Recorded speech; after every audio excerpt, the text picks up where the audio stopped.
Most buyers walk into a house and say, "Oh my gosh, I love the paint color." Meanwhile, I'm standing there thinking, okay, but this house has zero wall space, terrible lighting, and a kitchen flow that is a disaster. Because when I tour homes with buyers, two different parts of my brain turn on, my realtor brain and my interior design brain.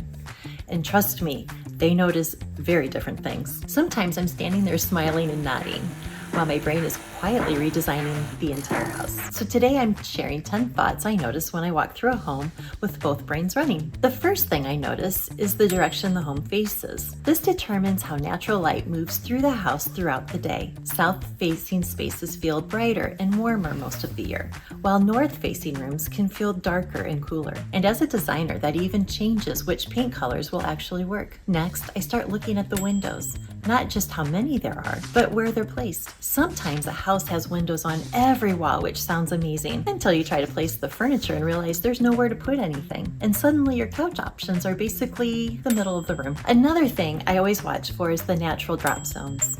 Where do people instinctively drop things when they walk in? Keys, shoes, bags, coats. Homes that naturally create these spaces tend to stay more organized because the house supports everyday routines. And sometimes you can tell already that the kitchen island is about to become the drop zone for everything. I also pay attention to ceiling height. Higher ceilings in living areas can make a room feel open and airy, and slightly lower ceilings in transition spaces can actually create cozy and intentional flows. Sometimes I'll just stop for a second and just listen.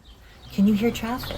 A loud HVAC system, creaky floors. The sound of a house plays a big role in how peaceful it feels. Square footage can also be misleading. Sometimes a room looks big on paper, but once you factor in doors, windows, and all the openings, you're left with about 3 feet of usable wall space.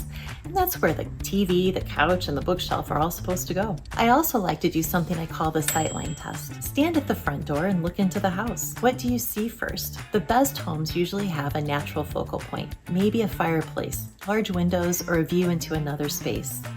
The kitchen flow is another big one. Can someone cook and still be part of the conversation? Or does the layout create awkward traffic patterns? You want a kitchen where people can move naturally, not a kitchen where everyone is doing the awkward dance every time somebody opens the fridge. Most showings happen in the middle of the day, when houses usually look their best.